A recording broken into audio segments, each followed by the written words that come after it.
आराधना आराधना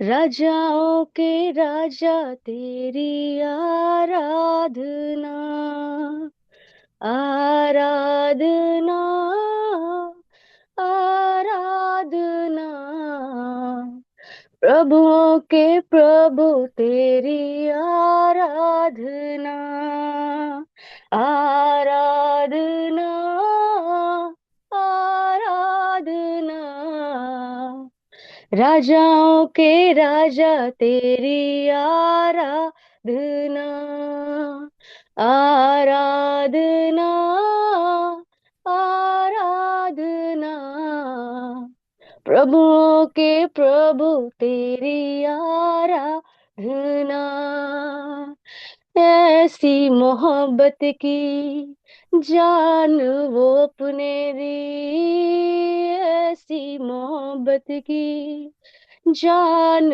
वो अपने दी गले से लगाया मुझको नई जिंदगानी दी गले से लगाया मुझको नई जिंदगानी दी प्यार करने वाले तेरी आराधना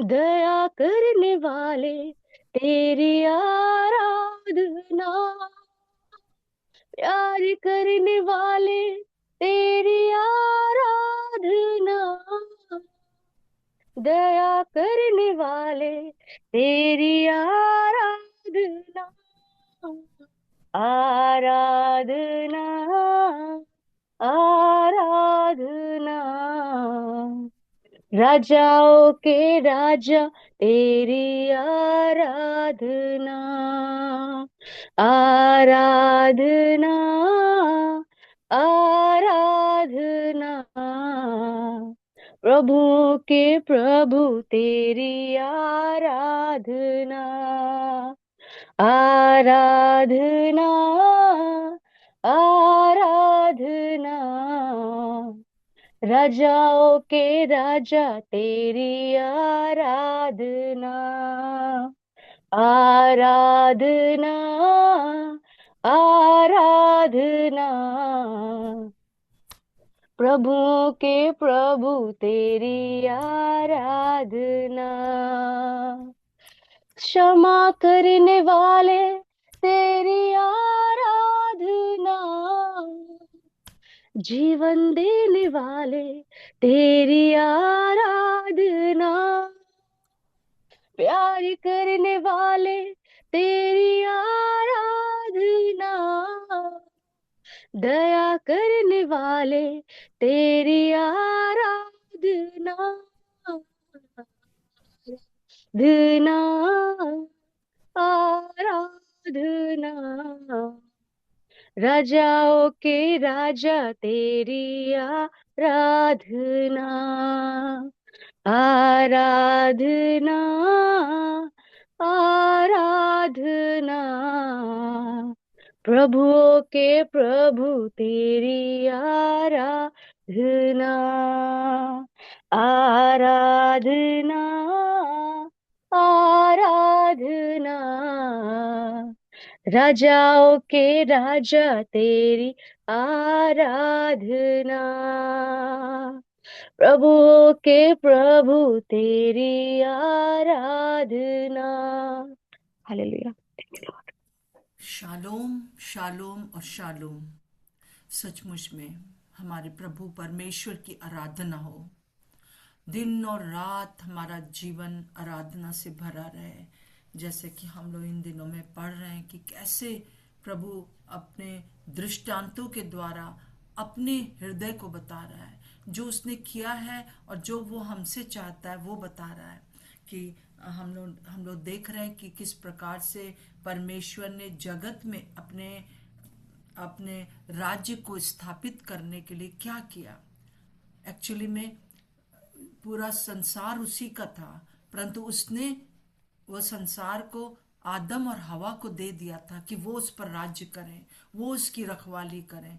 परंतु आदम और हवा ने उस अपने जो पृथ्वी पर जो राज्य था वो शैतान के हाथ में दे दिया उसका कहना मानकर। परंतु प्रभु यीशु मसीह दोबारा इस दुनिया में आए और उन्होंने उस सारी चीज को एक मनुष्य बनकर आए ताकि वो उसको वापस ले ले, और फिर वापस लेके उसने फिर से कलीसिया को दे दिया, मनुष्य को दे दिया। सो ये पूरा जो सारांश है पूरी बाइबल का, तो उसमें हम देखते हैं कि किस प्रकार से प्रभु मत्ती की पुस्तक में अपने राज्य की स्थापना की कहानी बता रहे हैं कि यीशु मसीह जब इस दुनिया में थे तो 13वें अध्याय में उन्होंने सात दृष्टांत बताए। 7 दृष्टांतों में आखिरी के जो 3 दृष्टांत हमारे सामने हैं वो हम लोग कल से देख रहे हैं।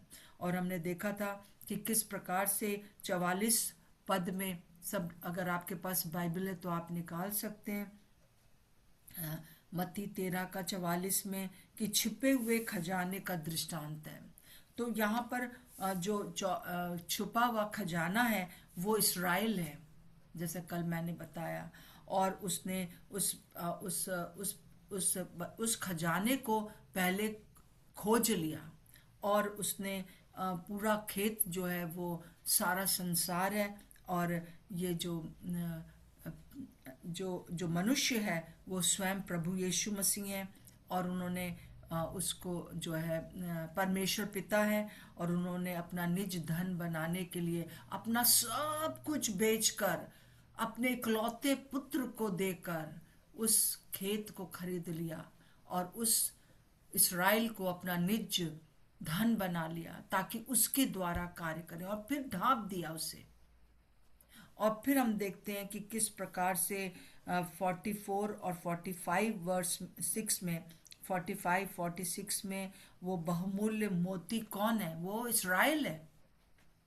व्यापारी भी यीशु मसीह है, और हम देख रहे हैं खेत भी जो है वो हम लोग हैं, और हम अनमोल मोती भी हम हैं। और हमको उसने खरीदने के लिए खुद व्यापारी बन गया, और अपना सब कुछ बेचकर पूरा स्वर्गीय बातों को उसने छोड़कर प्रभु यीशु मसीह इस दुनिया में आया। सारी सृष्टि का जो करता था वो दुनिया में आ गया, क्योंकि वो दुनिया उसने मनुष्य को दे दी थी, पर मनुष्य ने उसको, शैतान को, दुश्मन के हवाले कर दिया था। अब वो खुद मनुष्य बनकर उसे छीन सकता है, क्योंकि जब पिता परमेश्वर कुछ करते हैं तो हमेशा के लिए करते हैं। अगर उसने मनुष्य को दिया तो मनुष्य को दिया है, वो उसमें इंटरफेयर नहीं कर रहे हैं। परंतु उस समस्या में जो मनुष्य आ गया उसको निवारण करने के लिए यीशु मसीह स्वयं इस दुनिया में आ गए। परमेश्वर ने अपने इकलौते पुत्र को दे दिया ताकि जो कोई उस पर विश्वास करे वो अनंत जीवन पाए। अब जो है एक और पैराबल है, और वो है मत्ती उसका 13 का 47 से 50 तक। पढ़ दीजिए बहन। हाँ, पढ़ दीजिए।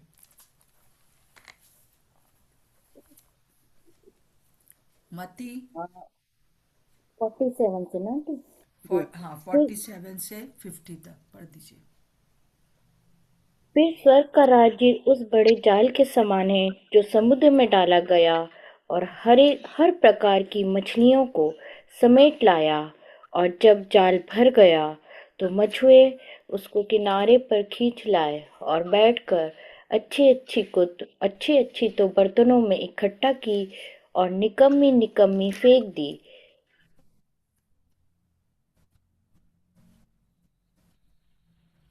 जगत के अंत में ऐसा ही होगा।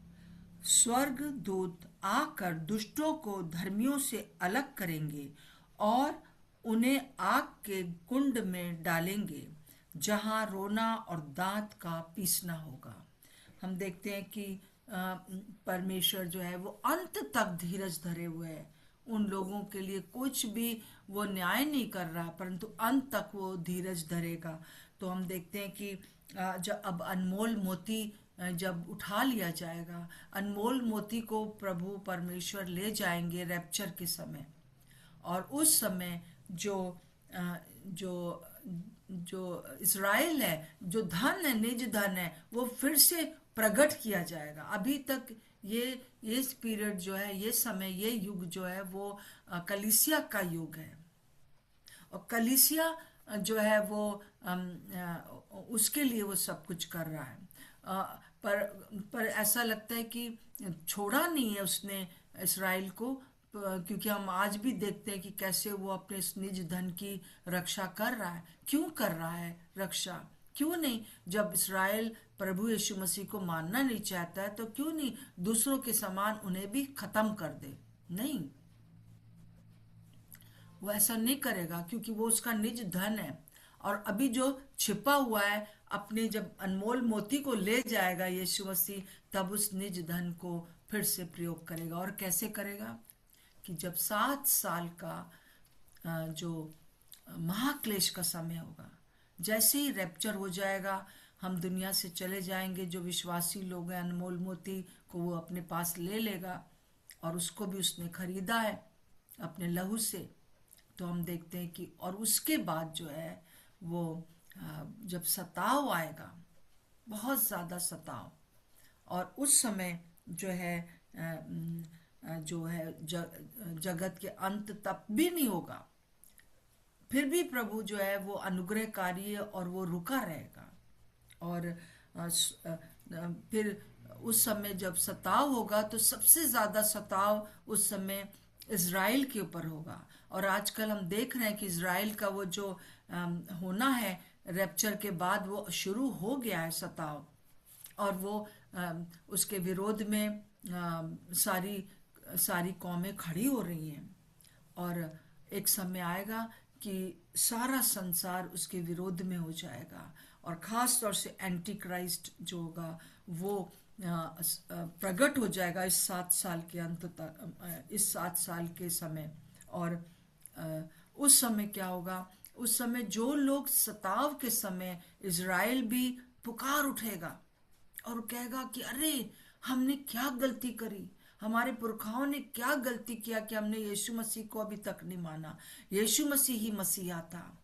और जब वो पुकारेंगे, और उस समय प्रभु यीशु मसीह इज़राइल में आ जाएगा, यरूशलेम में राज्य करेगा, और वहां से सारी दुनिया के ऊपर राज्य करेगा 1,000 साल तक।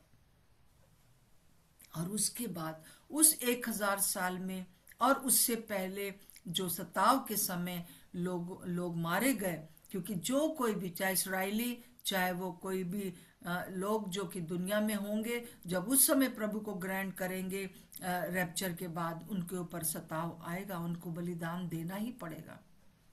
और उस समय जो है प्रभु यीशु मसीह जो है वो आकर यहाँ पे राज्य करेगा। और इन 1,000 साल के अंत तक जो है जो शैतान है, दुश्मन शैतान है, उसको लॉक कर दिया जाएगा अधोलोक में। वो कुछ नहीं कर पाएगा। हर एक जन प्रभु की आवाज को सुनेगा। सारे लोग, जैसे कि हम सब भविष्यवक्ताओं की किताब में पढ़ते हैं कि एक एक जन जो है वो जो इस्राएली होंगे, जो प्रभु को जानने वाले होंगे, वो लोग उनका पल्लू पकड़ के कहेंगे कि हम भी तुम्हारे साथ, तुम्हारे यहोवा परमेश्वर की आराधना करने के लिए चलेंगे, क्योंकि हमने सुना है कि वो तुम लोग के साथ रहता है। और एक बड़ी जागृति होगी पूरे संसार में इस 1,000 साल के समय। परंतु अंत में थोड़ी देर के लिए दुश्मन शैतान को छोड़ा जाएगा, और ताकि और फिर वो क्या करेगा? वो फिर से भरमाने का काम करेगा। और जब भरमाएगा तो बहुत से लोग भरमाए जाएंगे। बड़ा आश्चर्य लगता है मुझे, प्रभु के साथ, फिजिकली प्रभु के साथ रहने के बाद भी जो है लोग बहकाए जाएंगे। और हम लोग भी उस समय राज्य करते होंगे, हमारे ऊपर हमें नहीं बहका पाएगा। जो कलीसिया आएगी उसके साथ उसको नहीं बहका पाएगा, परंतु बहकाए जाएंगे। और फिर उसके बाद न्याय होगा। क्योंकि प्रभु अन्याय करने वाला परमेश्वर नहीं है, वो न्याय करेगा। और वहां पे जैसे कि हम देखते हैं कि फिर स्वर्ग का राज्य उस बड़े जाल के समान है जो समुद्र में डाला गया, हर प्रकार की मछलियों को समेट लाया, है ना। आगे लिखा खींच लाया, सबको खींच लाया। किसके लिए? अंतिम न्याय के लिए। और फिर उसके बाद जो है अच्छी अच्छी तो उन्होंने बर्तन में बटोर लिया, और जो बुरी बुरी मछलियां थी, जो दुष्ट लोग, निकम्मी निकम्मी थी, जिन्होंने की जो जो जो कार्यकारी हो सकती थी परंतु उन्होंने उस चीज को, अपने महत्व को नहीं समझा, उनको जो है वो आग की झील में डाल दिया जाएगा। और साथ साथ में दुश्मन शैतान भी हमेशा हमेशा के लिए, क्योंकि दुश्मन शैतान के ही लिए परमेश्वर ने नरक बनाया है, मनुष्य के लिए नहीं बनाया। तो हम देखते हैं कि वो परंतु जो प्रभु यीशु मसीह को नहीं मानेंगे, वो दुश्मन शैतान के साथ आग की झील में डाल दिए जाएंगे हमेशा हमेशा के लिए। और जो अच्छी अच्छी हैं वो सब के सब परमेश्वर के राज्य में प्रवेश करेंगे। हम भी प्रवेश करेंगे, हम प्रवेश ऑलरेडी कर चुके हैं। और हम उस समय तक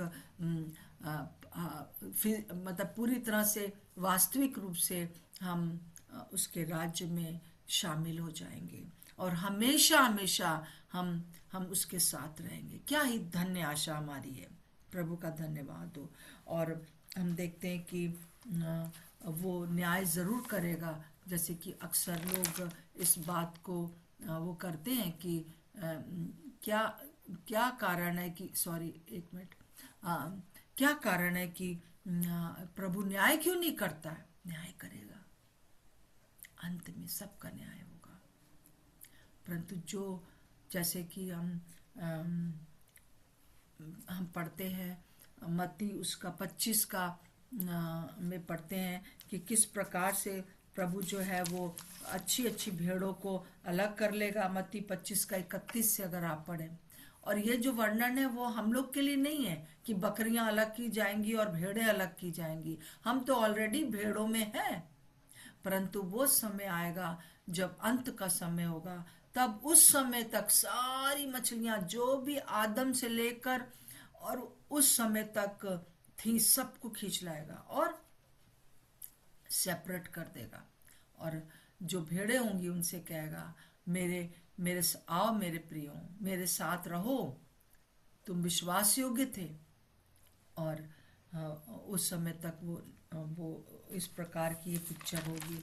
तो आइए आज हम सच में प्रभु को धन्यवाद दें। हम धन्यवाद दें कि मुझे आपने अपना निज धन बनाया। जैसे इस्राएल परमेश्वर का निज धन है, हम भी उसका अनमोल मोती होने के साथ साथ हम भी उसका निज धन है, हम उसकी मिरास हैं। जो कुछ उसका है इस दुनिया में हम हैं। और फिर उसके बाद आइए मैं हम धन्यवाद दें आज। मेरे पीछे पीछे आप इन बातों का दावा करें कि मुझे अपना निज धन बनाने के लिए प्रभु धन्यवाद। अपने एक हाथ उठाकर प्रभु को धन्यवाद दे कि प्रभु मुझे अपना निज धन बनाने के लिए धन्यवाद। मुझे धन्यवाद कि मुझे आपने अनमोल मोती बनाया है, और आप स्वयं ही मोती को बनाने वाली वो सीप है। आप स्वयं ही हमको खरीदने वाले हैं, आप स्वयं ही हमको अपने पास रखने वाले हैं। धन्यवाद प्रभु, धन्यवाद प्रभु। अपने बहुमूल्य लहू से आपने हमें जो है वो खरीद लिया है। वो ऐसे ही उसने नहीं खरीदा, सब कुछ बेचकर, पूरा जो जो वो स्वर्ग का लाडला था सब कुछ छोड़कर आपकी और मेरे लिए आ गया। उसके सिर रखने की भी जगह यहाँ नहीं थी। और न केवल ये कि वो एक गरीब घर में या एक मामूली से परिवार में रहा, हमेशा उसने जो है दुख को सहा और लोगों की बातें सुनी, परंतु सबसे बड़ी बात आज हम प्रभु को धन्यवाद दें कि अपने लहू से उसने हमको मोल ले लिया है। यीशु के लहू के द्वारा मेरे सब पाप शुद्ध हो गए। सब मेरे पीछे बोलिए, पाप के कारण ही तो हम लोग नरक जा रहे थे, परंतु पाप का कारण उसने क्रूस पर ले लिया। जैसे कि पहला पतरस उसका 2 का पद 24 में लिखा हुआ है कि वो आप ही, यीशु मसीह आप ही हमारे पापों को लिए हुए क्रूस पर चढ़ गया, ताकि हम पापों के लिए मर करके धार्मिकता के लिए जीवन बिताएं। उसी के मार खाने से तो हम चंगे हो गए। यीशु का लहू, यीशु का लहू मेरे पाप को शुद्ध करता है। आज भी अगर हमसे गलतियां होती हैं और हम कहते हैं पहला यूहन्ना पहले पद के अनुसार, पहला अध्याय और उसके 9वें पद के अनुसार, यदि हम अपने पाप को मान लें तो वो हमारे पापों को क्षमा करने में विश्वास योग्य और धर्मी है। उसका लहू में इतनी ताकत है कि वो हमारे पाप को नहीं देखता है। जब ये पिता परमेश्वर स्नेहलता को देखता है, स्नेहलता पापी है, आज भी उसके अंदर कमियां हैं, परंतु जब पिता परमेश्वर मुझे देखता है तो मुझे नहीं देखता, अपने बेटे यीशु मसीह को देखता है और कहता है कि ये तो मेरा पुत्र यीशु मसीह है, ये तो मेरा इकलौता पुत्र यीशु मसीह है, इस पर तो मेरे इकलौते पुत्र यीशु मसीह का लहू लगा हुआ है। इसने कोई पाप नहीं किया, ये पापी नहीं है, ये पाप से शुद्ध हो चुकी है। लहू की कीमत बहुत ज्यादा है। आइए अपना हाथ उठाकर प्रभु को धन्यवाद दें और यीशु के लहू के लिए, जैसा कि यूहन्ना 1 का पहला यूहन्ना 1 का 7 में लिखा है, उसके मतलब परमेश्वर के पुत्र यीशु का लहू हमें सब पापों से शुद्ध करता है, सब पापों से शुद्ध हो चुके। आज सुबह आप 6 बजने में 10 मिनट में आप पवित्र हो ना। पुराने प्रभु यीशु मसीह ने जो पीठ के ऊपर अब कोड़े खाए, वो हमारे पास्ट के लिए खाए, जो पास्ट में जो जो भूतकाल में हमने गुनाह किए, पाप किए, वो सब चीजों को प्रभु ने अपने पीठ पर ले लिया। आप फील करिए। और यीशु के लहू के द्वारा मैं परमेश्वर के निकट लाई गई हूं। सब बोलिए, यीशु के लहू के द्वारा मैं परमेश्वर के निकट लाई गई हूं, परमेश्वर के निकट और अपने संगी विश्वासियों के निकट लाई गई हूं। प्रभु यीशु के लहू के द्वारा मैं धर्मी ठहरी हूं। हालेलुया। जो पाप से अज्ञात था उसको परमेश्वर ने हमारे लिए पाप ठहरा दिया, ताकि मैं और आप परमेश्वर की धार्मिकता बन जाएं। आप थोड़ी देर यहाँ रुक के देखिए, पहला कुरिन्थियों उसका 5 का 21 में जैसे लिखा है, प्रभु यीशु मसीह ने कोई पाप नहीं किया था, परंतु हमें अनमोल मोती बनाने के लिए, हमें अपना निज धन बनाने के लिए, हमें स्वर्ग के राज्य में न्याय के समय हमको स्वर्ग ले जाने के लिए प्रभु यीशु मसीह ने जो है हम अपना लहू बहा दिया है मेरे प्रियो, और हमको परमेश्वर की धार्मिकता बना दिया है। क्या ही धन्य हम लोग हैं।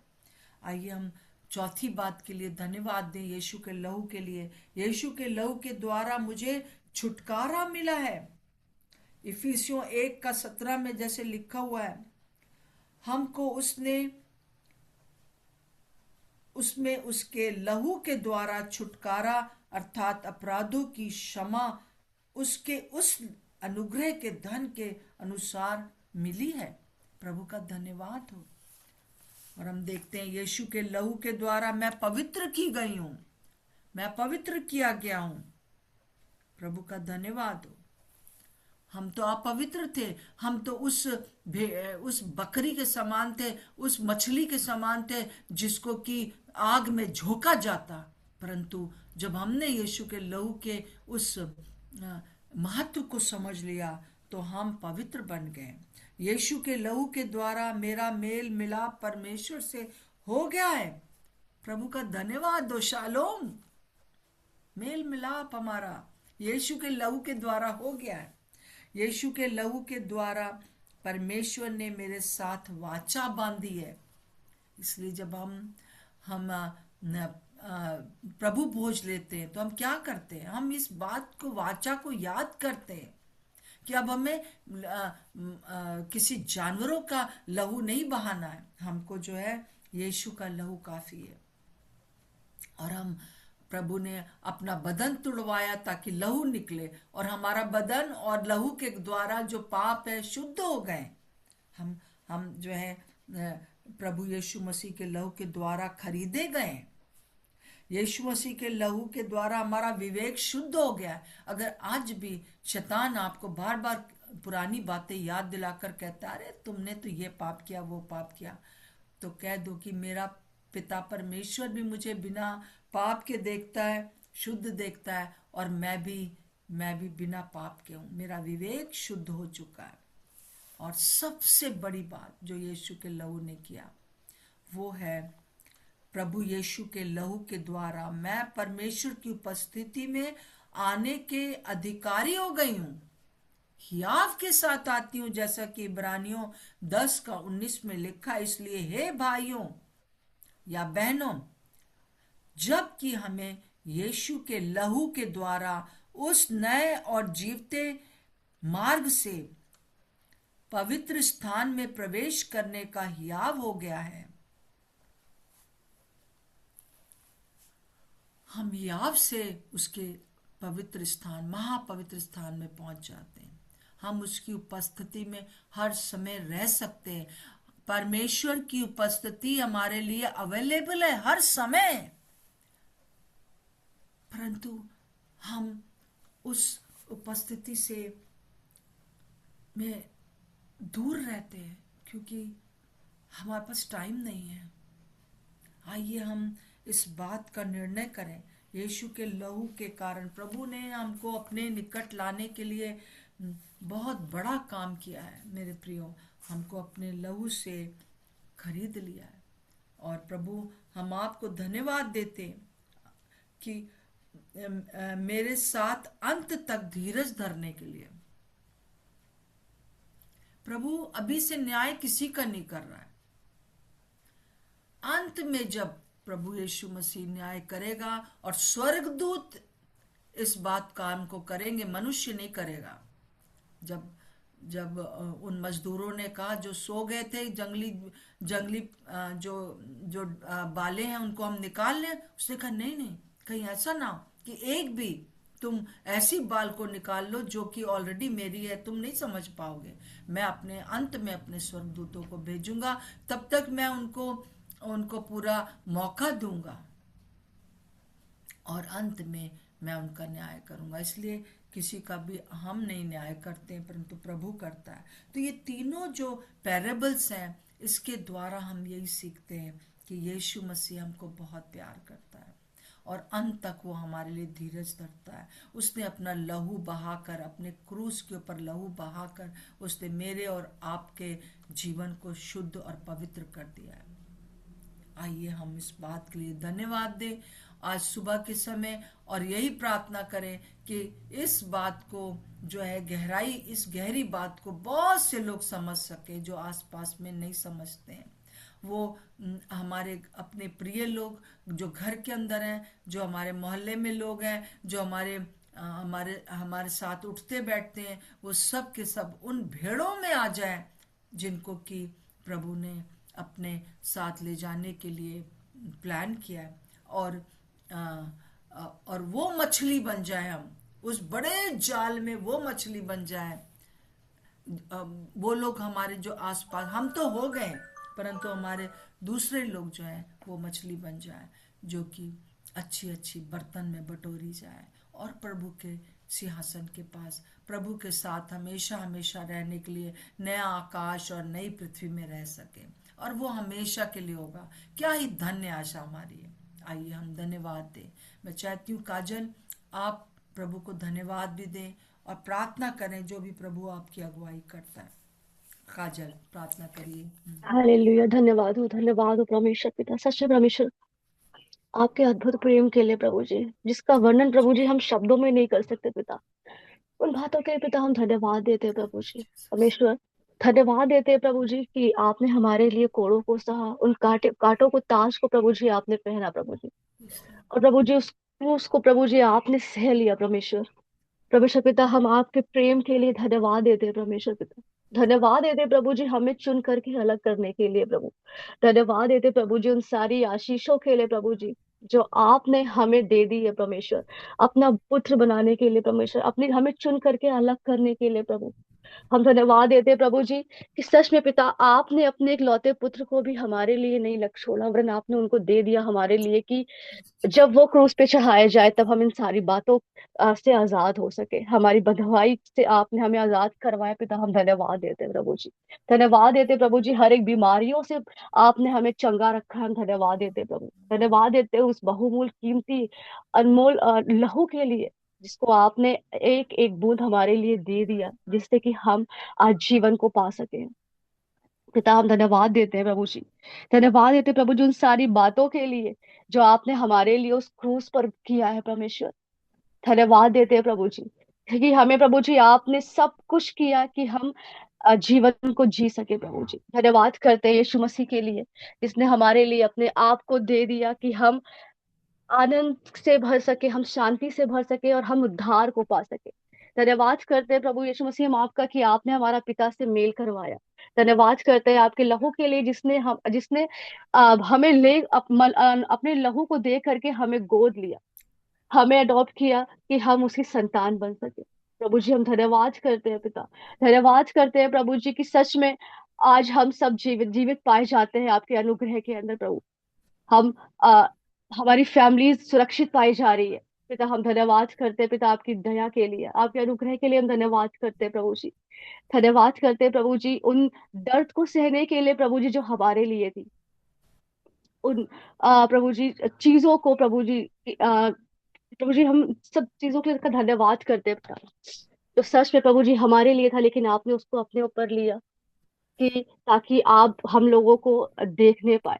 पिता से मुलाकात कराने के लिए प्रभु जी आपने हमें जीवित, हमें संभाल करके रखा परमेश्वर पिता।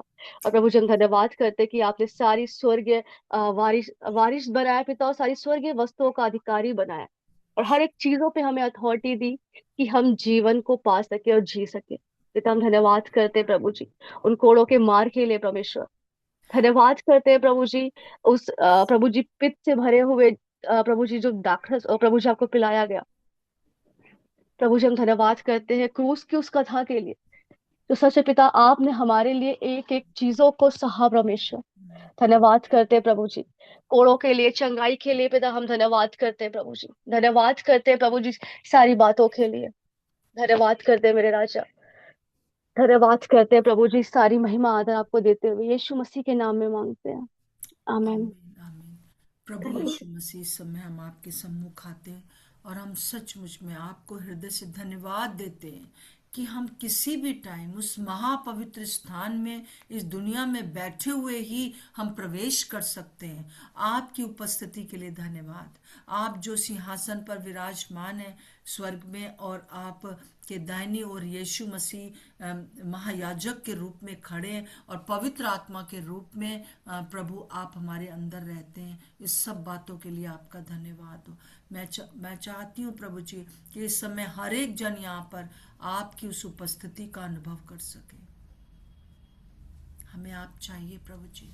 हम हर समय आपकी उपस्थिति में रहना चाहते हैं। हम आपकी उपस्थिति में सोचना और बढ़ना चाहते हैं। प्रभु, आपका अनुग्रह हमारे लिए काफी है प्रभु जी, और ये अनुग्रह ये है कि आपने हमको अपनी उपस्थिति में ले लिया है प्रभु जी। हमको यीशु मसीह के साथ आपने जिलाया, और यीशु मसीह के साथ हमें स्वर्गीय स्थानों में उठाया और हमें स्वर्गीय स्थानों में बिठा दिया है। हम आपको धन्यवाद देते हैं। स्वर्ग और पृथ्वी को एक कर दिया प्रभु हमारे लिए, अपने अनमोल मोती के लिए जो कि आपकी कलीसिया है। आपका धन्यवाद हो। आपका वचन सत्य है प्रभु जी, और अभी तक एक एक वर्ड जो इस बाइबल में लिखा हुआ है वो सब सच है प्रभु। हम में से हर एक जन हम इस बात के लिए प्रार्थना करते हैं कि हम आपके इस अनमोल बातों को समझ सके प्रभु। हमारे उन सब बातों को क्षमा करें कि हम आपके वचन में और गहराई से जाना चाहते हैं। हमारी सारी बिजीनेस दूर हो जाए कि हम प्रभु जी आपको सर्वप्रथम स्थान अपने जीवन में दे सके, ताकि प्रभु जी हम आपके उस ज्ञान को प्राप्त कर सकें जो प्रकाशन है वो हमें मिल सके, ताकि हम अपने कीमत को समझ सके। एक एक जन को मैं इस समय आपके नाम से आशीष देती हूँ।